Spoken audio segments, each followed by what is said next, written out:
আসসালামু আলাইকুম। One sentence গ্রামারে আপনাদেরকে স্বাগত।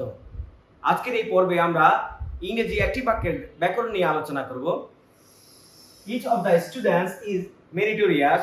আমরা জানি প্রত্যেকটা সেন্টেন্সের প্রথম অক্ষরটা ক্যাপিটাল লেটার হয়। এইজন্য এখানে ইচের ইটা ক্যাপিটাল লেটার হয়েছে।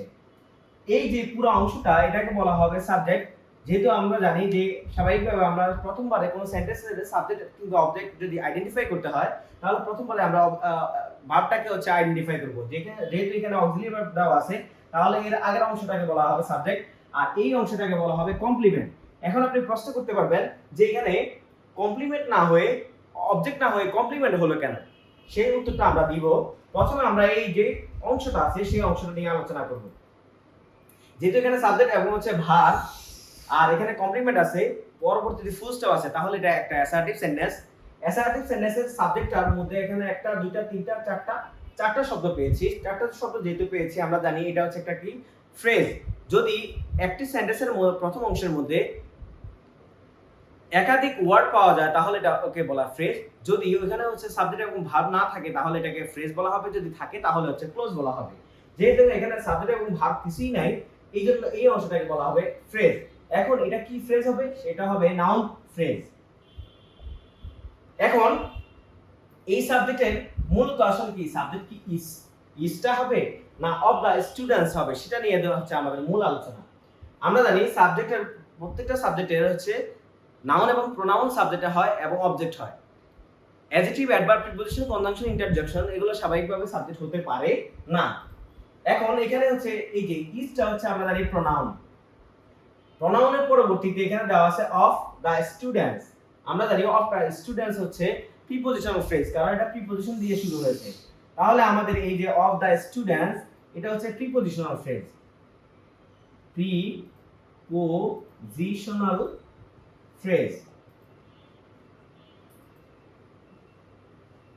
যদি কোনো নাউন বা প্রোনাউনের পরে যদি প্রিপোজিশনাল ফ্রেজ আসে তাহলে এটাকে অ্যাডজেক্টিভ ফ্রেজ বলা হয়।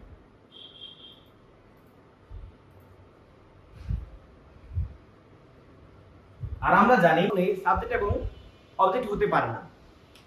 তাইলে এখানে আমরা যে অফ দ্য স্টুডেন্টস এটা হচ্ছে প্লুরাল দেওয়া আছে কিন্তু আমাদের কিছু করার নেই কারণ আমরা জানি কি আমাদের এখানে ইসটা হচ্ছে সাবজেক্ট। সাবজেক্ট যদি সিঙ্গুলার হয় তাহলে ভার্বটা সিঙ্গুলার হবে, সাবজেক্ট যদি প্লুরাল হয় তাহলে ভার্বটা প্লুরাল হবে। যেহেতু ইস হচ্ছে সিঙ্গুলার এজন্য আমাদের ভার্বটা কি হচ্ছে সিঙ্গুলার হয়েছে। আচ্ছা, এখন কথা হচ্ছে যে ইজ হচ্ছে ইজ যদি কোনো সেন্টেন্সের মধ্যে ইজ অর্থাৎ অক্সিলিয়ারি ভার্ব মেইন ভার্ব হিসেবে আসে তাহলে এটাকে বলা হয় লিঙ্কিং ভার্ব। আর যদি কোনো ভার্বের পরবর্তীতে অক্সিলিয়ারি ভার্বের পরবর্তীতে মেইন ভার্ব আসে তখন ওই আগের যে অংশটা আছে সেটাকে বলা হয় অক্সিলিয়ারি ভার্ব। এখন এই যে ইজটা এসেছে এটা আমরা জানি কি এটা হচ্ছে লিঙ্কিং ভার্ব। লিঙ্কিং ভার্বের পরবর্তীতে স্বাভাবিকভাবে লিঙ্কিং ভার্বের পরবর্তীতে যদি একটা শব্দ আসে সেটা অবশ্যই কি হবে অ্যাডজেক্টিভ হবে। তখন এই অংশটাকে বলা হয় কমপ্লিমেন্ট।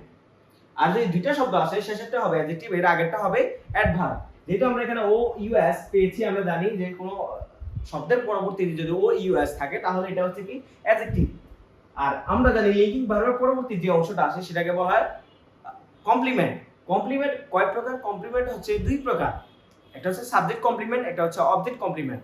সাবজেক্ট কমপ্লিমেন্ট এটা কি সাবজেক্ট কমপ্লিমেন্ট না অবজেক্ট কমপ্লিমেন্ট সেটা আমরা কিভাবে বুঝবো? যেহেতু আমরা জানি ইজ হচ্ছে এম ইজ আর ওয়াজ আর অর্থাৎ এই যে অক্সিলিয়ারি ভার্ব গুলো হচ্ছে লিঙ্কিং ভার্ব। লিঙ্কিং ভার্ব পরবর্তীতে যে অ্যাডজেক্টিভ অথবা অ্যাডজেক্টিভ আসবে সেটাকে বলা হবে সাবজেক্ট কমপ্লিমেন্ট। আর যদি ফ্যাক্টিটিভ ভার্ব অথবা প্রিপোজিশনের পরে যদি অবজেক্ট আসে প্রিপোজিশন সেটাকে বলা হয় অবজেক্ট কমপ্লিমেন্ট। আশা করি এই আলোচনাটি বুঝতে পেরেছেন।